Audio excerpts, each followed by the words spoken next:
আসসালামু আলাইকুম। সুপ্রিয় আলোর পথের দর্শক মণ্ডলী, আশা করি মহান রব্বুল আলামিনের অশেষ মেহেরবানি ও দোয়ায় আপনারা সবাই খুব ভালো আছেন। ফরজ নামাজের পর দোয়া ও জিকির করা খুব গুরুত্বপূর্ণ। তাই আজ আমি 10টি আমল সম্পর্কে আলোচনা করব ইনশাআল্লাহ। তাই ভিডিওটি না টেনে সম্পূর্ণ ভিডিও দেখবেন। নবী করিম সাল্লাল্লাহু আলাইহি ওয়াসাল্লাম প্রত্যেক ফরজ নামাজের পর দোয়া ও জিকির খুব মনোযোগভাবে পড়তেন। নবী করিম সাল্লাল্লাহু আলাইহি ওয়াসাল্লাম প্রত্যেক ফরজ নামাজের পর পড়তেন ১ নাম্বার আয়াতুল কুরসি।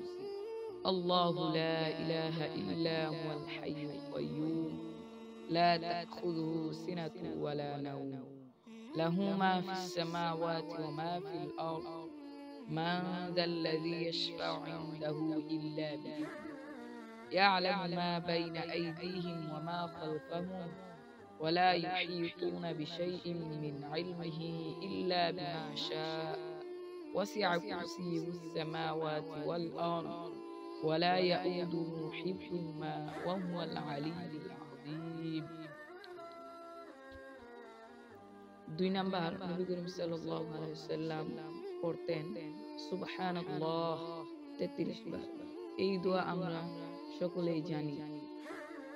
৩ নাম্বার নবী করিম সাল্লাল্লাহু আলাইহি ওয়াসাল্লাম পড়তেন আলহামদুলিল্লাহ ৩৩ বার।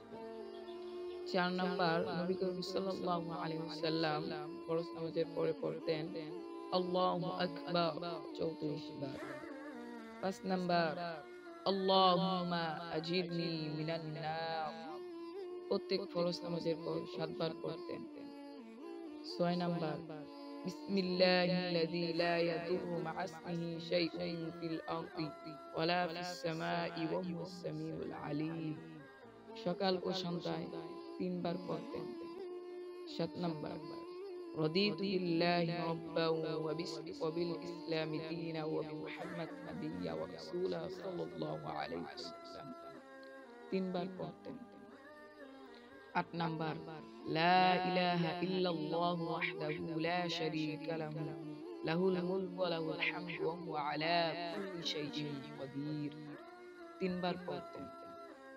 ৯ নাম্বার সুবহানাল্লাহি ওয়া বিহামদিহি সুবহানাল্লাহিল আযীম নবী করিম সাল্লাল্লাহু আলাইহি ওয়াসাল্লাম ৭ বার পড়তেন। এই ছিল আজকে আমাদের ফরজ নামাজের পরে গুরুত্বপূর্ণ আমলসমূহ। এরকম ভিডিও আরো পেতে আমাদের চ্যানেলটি